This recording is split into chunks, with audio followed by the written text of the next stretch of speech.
पाकिस्तान के बारे में ये है, वहाँ आतंकवाद बहुत है और वहाँ की गवर्नमेंट नहीं ठीक है और वहाँ के कारोबार नहीं ठीक है और वो हर वक्त लड़ने के लिए तैयार रहती है। जो गलत करेगा, चाहे आसिक अहमद हो और चाहे विकास दुबे हो या उनके अलावा और कोई बदमाश पैदा हो, तो उसका भी एनकाउंटर होगा।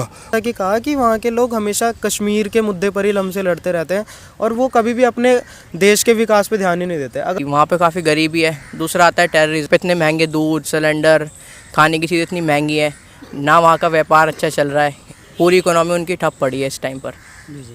सर क्या नाम है आपका? मेरा नाम प्रेमनाथ तिवारी। सर जब आप पाकिस्तान का नाम सुनते हैं तो सबसे पहले आपके जो दिमाग में आता है वो कौन सा दृश्य आता है? मतलब वहाँ के बारे में आप कैसी सोच रखते हैं? वहाँ पाकिस्तान के बारे में ये है, वहाँ आतंकवाद बहुत है और वहाँ की गवर्नमेंट नहीं ठीक है और वहाँ के कारोबार नहीं ठीक है और वो हर वक्त लड़ने के लिए तैयार रहती है। तो सर ये बताइए कि इतनी लड़ाई वो कर चुके हैं, हाँ।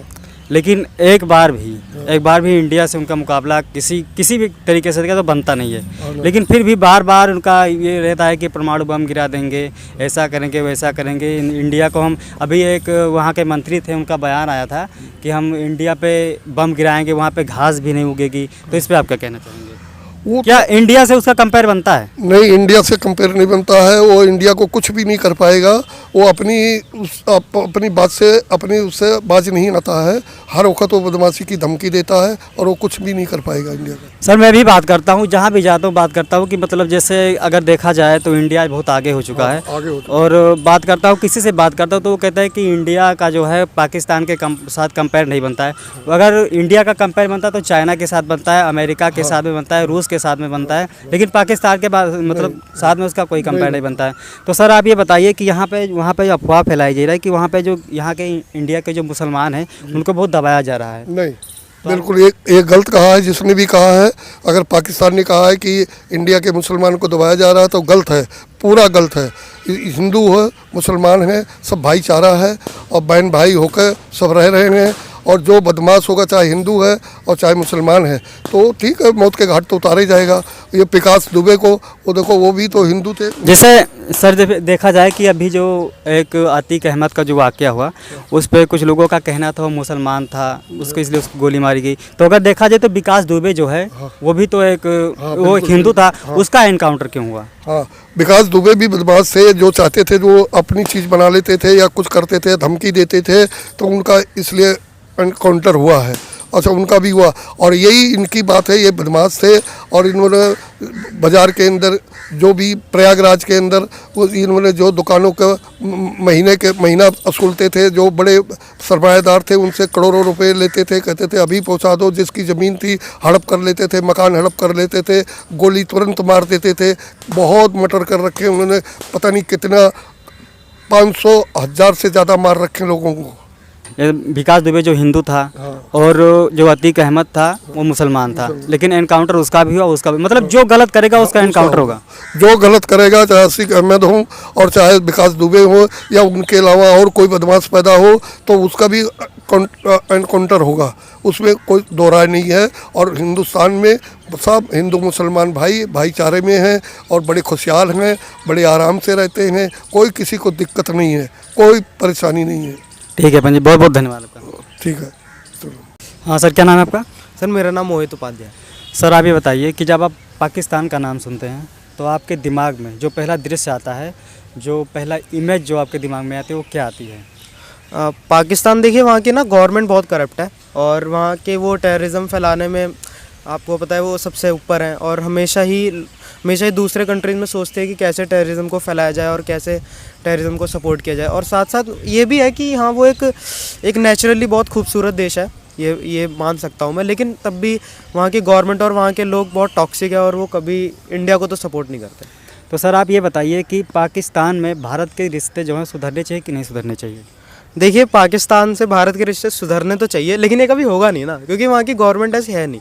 क्योंकि अगर वहाँ के कुछ लोग चाहे भी कि हाँ इंडिया से रिश्ते अच्छे हो, लेकिन मेन देखिए काम होता है कि गवर्नमेंट का है कि वो इंडिया से अच्छे रिश्ते बनाना चाहती है कि नहीं। वहाँ के लोग कितनी भी कोशिश कर ले, लेकिन वहाँ की गवर्नमेंट कभी नहीं चाहेगी कि इंडिया से उनके रिश्ते अच्छे हो। यहाँ तक कि, और सबसे बड़ी बात तो ये कि वो लोग हमेशा पुरानी सभ्यताओं को लेकर जीते हैं, मतलब कि वो पुरानी चीज़ों को छोड़ते ही नहीं। वो इंडिया से हमेशा ही लड़ने की सोचते हैं, हमेशा अटैकिंग मूड में रहते हैं। तो मुझे नहीं लगता कि इंडिया और पाकिस्तान के आपस में अभी रिश्ते तो अच्छे होने वाले हैं। तो जो मेन कॉन्फ्लिक्ट मानते हैं पाकिस्तान का भारत का, वो किस चीज़ पे मानते हैं? मतलब वो क्या है, कश्मीर है कि पीओके है कि मतलब क्या है, किस चीज़ को मानते हैं आप? या वहाँ की गवर्नमेंट मानते हैं, यहाँ की गवर्नमेंट के बारे में मतलब ये कॉन्फ्लिक्ट है, या फिर क्या मानते हैं आप? देखिए, ऐसा तो नहीं है कि हमारी गवर्नमेंट ने पहले कोशिश नहीं की। इस गवर्नमेंट से पहले भी कोशिश की गई थी, कांग्रेस ने भी की है, बीजेपी ने भी की है। लेकिन देखिए, वहाँ पे मैंने जैसा कि कहा कि वहाँ के लोग हमेशा कश्मीर के मुद्दे पर ही हमसे लड़ते रहते हैं, और वो कभी भी अपने देश के विकास पे ध्यान ही नहीं देते। अगर वो इन सब से लड़ने के बजाय देश के विकास पे ध्यान दे और हमारे देश से रिश्ते सही करने के मामले में ध्यान दे, तो आज वो शायद हो सकता था कि हमारे साथ चलते और उनकी स्थिति भी काफ़ी बेहतर होती जैसे हाँ। हमारे। तो सर, वहाँ के जो मतलब वहाँ के जो मुसलमान हैं, उनका कहना ये है कि वहाँ के जो हिंदू हैं वो मुसलमान को दबाते हैं। इस पे आप क्या कहेंगे? देखिए, अगर ऐसा होता ना तो वहाँ के हिंदू भी थोड़े से, मतलब कि आप देख सकते हैं कि वहाँ के हिंदू की पॉपुलेशन कितनी है, शायद लेस देन 1% है। और अगर ऐसा होता कि हिंदू वहाँ पे मुसलमानों को दबाने की कोशिश कर रहे हैं, तो आज ऊपर के ऑफिशियल में थोड़े बहुत हिंदू भी होते हैं। आप देखेंगे कि मैं हिंदुओं की बात ही नहीं कर रहा, आप माइनॉरिटीज़ ही देख लीजिए। आप वहाँ पे आप माइनॉरिटीज़ में है ही नहीं कोई, चाहे वो सिख हो या फिर हिंदू हो। आप देखिए कि वहाँ की कंडीशन कितनी ज़्यादा ख़राब है। फिर भी अगर देखा जाए, यहाँ पे मुस्लिमों की आबादी बहुत ज़्यादा है। लगभग अगर हमारे देश में 20% मुसलमान रहते हैं, और वहाँ पे बंटवारे के समय काफ़ी हिंदू रहते थे, लेकिन अब वहाँ पे लगभग 1% के बराबर बचे हैं। तो इसका जो बार बार वो पाकिस्तान मुद्दा उठाता है कि मतलब वहाँ पे हिंदुओं को मुसलमानों को दबाया जाए, पहले वो अपने घर में देखें कि आप क्या कर रहे हैं हिंदुओं के साथ में वहाँ पे। बिल्कुल, वो आप सही कह रहे हो कि वो पहले अपने घर में देखे, और हमारे घर में देखने की बजाय, बल्कि हमारे देश में वहाँ से ज़्यादा मुसलमान रहते हैं, 20% रहते हैं, और वो बिल्कुल खुश हैं। और यहाँ तक कि आप देखेंगे तो यहाँ पर भी मेरे जो दोस्त है, ज़्यादातर दोस्त मेरे मुस्लिम से है, ऐसा नहीं है कि हिंदू है, दोस्त है ज़्यादा मुस्लिम है, और जिन्हें मैं अच्छी तरह से जानता हूँ, और वो अच्छे भी हैं। एक दो दोस्त जिनका आप नाम बताना चाहें? मैं अभी ऐसे नाम तो नहीं लेना, आप चलिए कह रहे हैं तो मैं बता देता हूँ। एक यासिन है, एक अनीक है, और अबू बकर, ये 2-3 ऐसे हैं जिन्हें मैं जानता हूँ। और वो भी एक सेकंड, तैयब एंड आदिल मेरे क्लासमेट है, बहुत अच्छा लड़का है बल्कि वो, और यही सब है मेरे फ्रेंड। इनमें यासिन मेरा बेस्ट। क्या नाम है सर आपका? ओमकार। सर, आप ये बताइए कि जब आप पाकिस्तान का नाम सुनते हैं तो आपके दिमाग में जो पहला दृश्य आता है, इमेज आता है, वो क्या आता है? सबसे पहला दृश्य दिमाग में आता है गरीबी, कि वहाँ पे काफ़ी गरीबी है। दूसरा आता है टेररिज्म। वो तो हमें कहते हैं कि इंडिया में बहुत गरीबी है, उनका बार बार यही कहना है इंडिया में बहुत बेरोजगार है, इंडिया में बहुत गरीबी है। यहाँ पर कितने चीज़ें सस्ती हैं वहाँ के मुकाबले। वहाँ पे इतने महंगे दूध, सिलेंडर, खाने की चीज़ें इतनी महंगी है ना, वहाँ का व्यापार अच्छा चल रहा है, पूरी इकोनॉमी उनकी ठप पड़ी है इस टाइम पर। और अगर खत्म हो रहा है। और अगर देखा जाए तो भारत का जो है इकोनॉमी लगातार बढ़ रहा है। वो जो IMF से लोन मांगते हैं वो $7 बिलियन का मांगते हैं, लेकिन हमने 14 बिलियन डॉलर का इन्वेस्ट किया है कश्मीर में। तो इस पे आप क्या कहना चाहेंगे? देखिए, हमारे देश में कश्मीर बहुत महत्वपूर्ण हिस्सा है, हम उसको भी डेवलप कर रहे हैं। पहले से काफ़ी ज़्यादा वहाँ पे सुधार हुआ है, लोग वहाँ पे और खुले से रह पा रहे हैं, जी पा रहे हैं, टूरिस्ट और बढ़ चुका है वहाँ का, तो वहाँ पे लोग की अच्छी कमाई हो रही है, जगह सुधार दी जा रही है हमारी तरफ से। तो और अभी एक मॉल बनाने का वहाँ कश्मीर में, मतलब कोई दूसरा कंट्री, अब शायद नाम उसका नहीं याद रहा है, वहाँ पे मॉल खुलवाने का मतलब थोड़ा सोच रहे हैं। तो लगातार कश्मीर में जो इन्वेस्ट बढ़ रहा है, लेकिन इस पे जो ये कश्मीर का मुद्दा बार बार उठाता है कि जो वो कश्मीर है वो उसका पार्ट है, पाकिस्तान का पार्ट है, तो इस पे आप क्या कहना चाहेंगे? देखिए, कश्मीर तो जब डिवाइड हुआ तो पाकिस्तान अलग था, लेकिन उन्होंने फिर भी कश्मीर ज़बरदस्ती से हमारे यहाँ से लिया है, हमारी जगह से लिया है। और इंडिया का कहना तो भी वो कश्मीर छोड़ो POK तक हमारा है। हाँ, तो POK हमारा ही था।